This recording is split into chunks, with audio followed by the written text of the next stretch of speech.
शून्य बनो, सब कुछ पा लोगे। परमहंस योगानंद। आध्यात्मिक रूप से शून्य बनने का अर्थ है अपने मन और अहंकार को वश में करके विचारों और इच्छाओं से मुक्त होकर एक गहरी शांति और जागरूकता की स्थिति में प्रवेश करना। यह एक निरंतर अभ्यास है जिसमें ध्यान, आत्मनिरीक्षण और समर्पण शामिल है।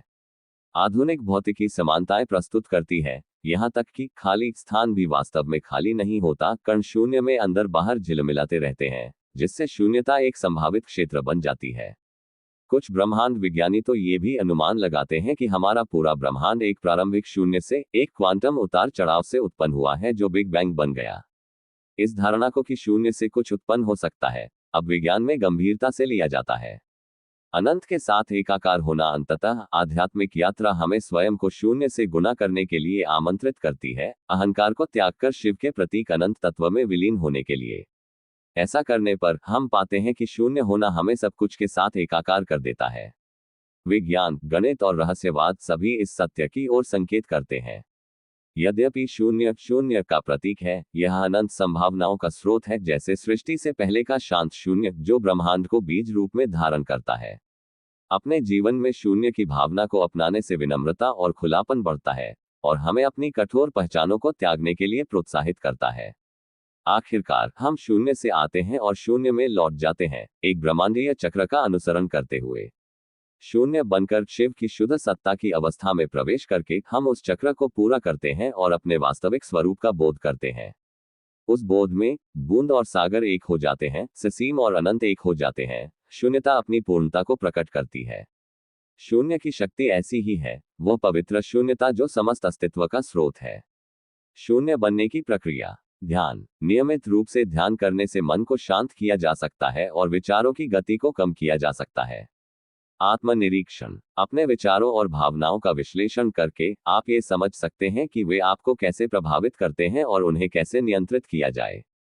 समर्पण। अपने अहंकार को त्याग कर आप अपनी इच्छाओं और अपेक्षाओं को ईश्वर या उच्च शक्ति के प्रति समर्पित कर सकते हैं। सचेतनता। हर पल सचेत रहने से आप अपने विचारों और कार्यों के प्रति अधिक जागरूक हो सकते हैं और नकारात्मक प्रभावों को कम कर सकते हैं। ज्ञाति न्याति नास्ति नास्ति। हर क्षणिक वस्तु को नकारते हुए आप शुद्ध जागरूकता की स्थिति में पहुंच सकते हैं, क्योंकि जब तक अपनी इच्छाओं को समाप्त नहीं करते तब तक आगे कैसे बढ़ सकते हैं। इच्छा पूरी नहीं होती है तो दुख होता है और वही हम लोगों को अपने ध्यान और जागरूकता की ऊंचाइयों को छूने में दूर करते हैं।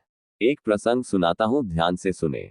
एक दिन मैंने गुरुदेव से पूछा, गुरुदेव, मुझे जीवन में सब कुछ चाहिए, ज्ञान, प्रेम, शांति और ईश्वर की कृपा। ये सब पाने का मार्ग क्या है? योगानंद जी मुस्कुराए और बोले, पुत्र, जब तक तुम अपने अहंकार, अपनी इच्छाओं और अपनी पकड़ को कसकर पकड़े रहोगे, तब तक ईश्वर का अपार खजाना तुम्हारे जीवन में प्रवेश नहीं कर पाएगा। उन्होंने आगे समझाया, समंदर में पानी भरने से पहले बर्तन खाली करना पड़ता है। उसी तरह जब तक तुम भीतर से शून्य नहीं बनोगे तब तक ईश्वर तुम्हें पूर्ण नहीं कर पाएंगे। शून्य बनना हारना नहीं है, बल्कि ईश्वर के हाथ में अपने जीवन को सौंप देना है। फिर बोले, जैसे ही तुम शून्य हो जाते हो उसी क्षण तुम सब कुछ पा लेते हो, सच्चा सुख, असीम प्रेम और वह दिव्य शांति जिसकी खोज में समस्त मानवता भटक रही है। योगानंद जी कहते हैं, शून्य बनो, सब कुछ पा लोगे। कुछ दिन अभ्यास करने के बाद मुझे कुछ अजीब सा एहसास हो रहा था। अगर आप खोए हुए, भ्रमित हैं और आपकी बची हुई सारी दोस्ती खत्म होती जा रही है, तो शायद आप एक शून्य में प्रवेश कर रहे हैं। इससे पहले कि मुझे एहसास होता कि मैं एकांत प्रिय दौर में हूं, मैं थोड़ा चिंतित था। ज्यादातर इसलिए क्योंकि मुझमें सामाजिकता या वो सब कुछ करने की इच्छा खत्म हो गई थी जो मैं आमतौर पर करता था। दिलचस्प बात यह है कि मैं पूरी तरह से अकेला था, लेकिन मैं बिल्कुल भी अकेला नहीं था। मैं एक सामाजिक तितली से एक अंतर्मुखी बन गया और मुझे ये बहुत पसंद आया। जैसे ही मैंने अपने व्यवहार में बदलाव देखा, मुझे चिंता होने लगी और मैंने अपने आध्यात्मिक मार्गदर्शकों से पूछा, क्या हो रहा है? क्या मैं कुछ गलत कर रहा हूँ? मैंने ज्यादातर ऐसा इसलिए पूछा क्योंकि मुझे वो संकेत और समकालिकता नहीं मिल रही थी जिसकी मुझे आदत थी, वे पूरी तरह से बंद हो गए थे। नन्ही चिड़िया को घोंसले से बाहर निकाल दिया गया था। मैं अचानक अकेली रह गई थी, यह सोचने के लिए कि आगे कहाँ, कब और क्या करना है। कुछ भी समझ नहीं आ रहा था। शायद मैं उस तरफ बढ़ रहा था जहां मुझे पहुंचना था।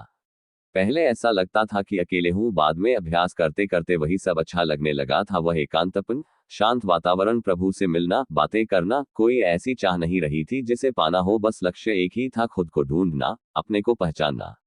लाइफ में बहुत कुछ होता है, लेकिन खुद पर और अपने इमोशंस पर संयम रखना जरूरी है। अगर आपको हमारी वीडियो अच्छी लगी है तो आप लाइक और कमेंट करें। Thank you.